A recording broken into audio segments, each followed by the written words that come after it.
Hello, I'm Dave Speakman.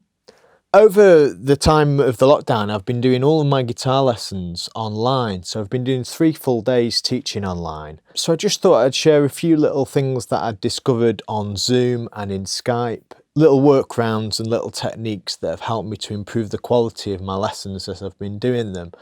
If anyone has any other tips, please do leave them in the comments below. It'd be really helpful to know anything that I can to improve my lessons. I've been really enjoying the way that the lessons go actually, and it's been good that we've been able to carry on with these lessons.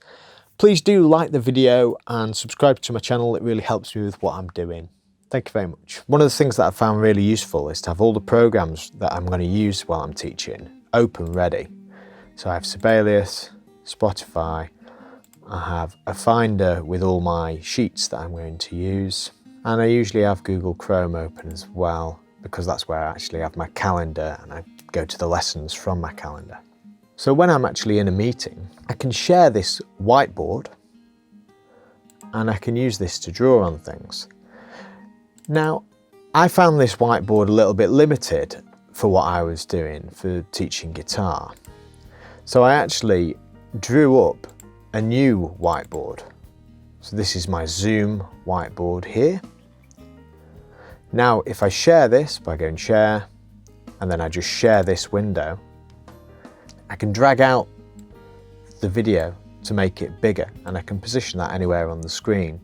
So sometimes you'll find that the video goes smaller for your students at this point. You can just drag it out and make it a little bit larger. With this new whiteboard that I've created, I can now add my own things into this however I please. So because I've got some chord boxes on here, I can use the stamp tool and I can just very quickly stamp out a chord if somebody needs it. So say C7, and then I can write on here if I need to. So I could circle the root. And I can also use the X stamp to stamp a string that I don't want them to play. Now I can save this, and if I save this, it's now saved wherever you've defined this essentially in Zoom. Mine saves to this Zoom folder inside my documents. So if I then want to send this file to the student, I can locate where it is by finding it in my documents, which is Documents, Zoom. That's where it is on my computer. And then I can open the chat and I can navigate to that folder. And I can send that to the student, and that goes across to the students then. If the chat isn't functioning properly, you could just get them to do a print screen. It puts it into full screen mode when you share a screen. So to print screen on a Windows computer, you press Windows and then print screen, the print screen button on the keyboard. To print screen on a Mac, you use Command-Shift-3, or if you use Command-Shift-4, you can actually then drag around what you want to print, and it will print that, and you can see that it's actually come up as this screenshot now on my desktop. Oh look, it's a picture of me. If they're using a phone or an iPad, they can just press the power button and the home button together, and that will print the screen there for them as well. So that's a good way of them saving the sheet if this chat function isn't working, especially for the students using mobile phones. So it means that they can actually keep hold of the sheets. If you go back to sharing that again, it has actually cleared now. So if you want the student to have that, you have to do that before you stop sharing the screen. And of course you can mark up anything else. So I have my PDFs for students folder ready. So say if I go into something from my beginner guitar course, I can have this sheet here, and then I can say share screen. And now they are seeing this. If they're not seeing enough of it, I've found that if you make it smaller like this on your screen, because it fills their screen, that will actually make it bigger on their screen. And again, if I want to resize the window of the video, I can do that just by dragging it out. Unfortunately, it doesn't remember that, so you have to do that every time, which is a little bit irritating. The way that I have things set up at home is I'm actually using 2 screens. So I use the screen on my MacBook Pro, and then I've plugged it into the television at home, and I'm using that as a second display, and I'm finding that quite good. There is actually a setting in Zoom that if you're using 2 displays, if you switch this, use dual monitors on, you'll actually get a second video display that you can put on your other screen, and that can stay there all the time then. So that's another workaround to be able to see a larger version of the student when you're sharing a screen. So in Skype, we can also share a screen. Now it's worth noting that both in Skype and in Zoom, if you haven't got the window open that you want to share already, then you can't actually share that window yet. In Skype, if I go down to this share thing, and then rather than it being share screen, it's just this arrow here and we say share application window. And then I can choose one of the application windows that's open. So you can see now on my phone, I'm actually sharing that website. In Zoom, if we want to share something quickly, we use Command-Shift-S, and that gets us to our bit where we can share.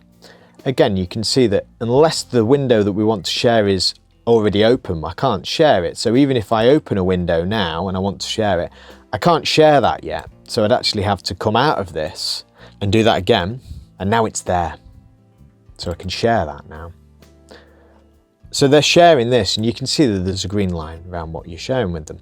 The good thing about the shortcut, which is Command-Shift-S or Control-Shift-S if you're on a PC, is that you can very quickly unshare the screen and then go straight back into it and share again. So if you just needed to say something to them or demonstrate something on your guitar or your instrument, and then just go straight back in again, it's quite quick to do that and go back and fro between those things. Another useful shortcut is to use Command Tab on a Mac.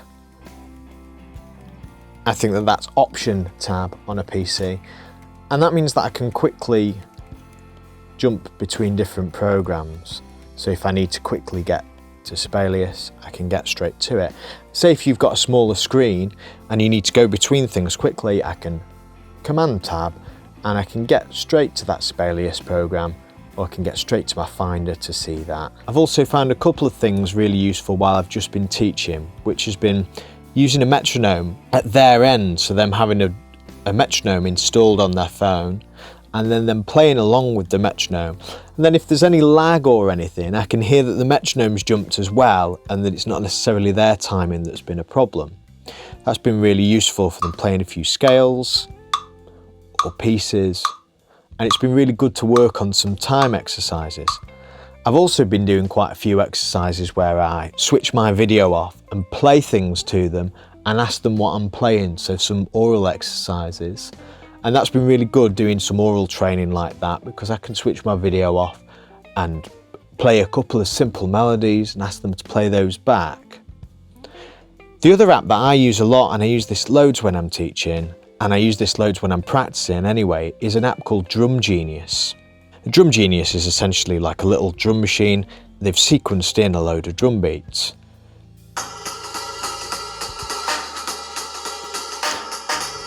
They're really high quality though, and it's a really useful thing to use both for your own practice and for your students. It means that they're in time at their end, so I can hear the drum beat and I can hear what they're playing along with that.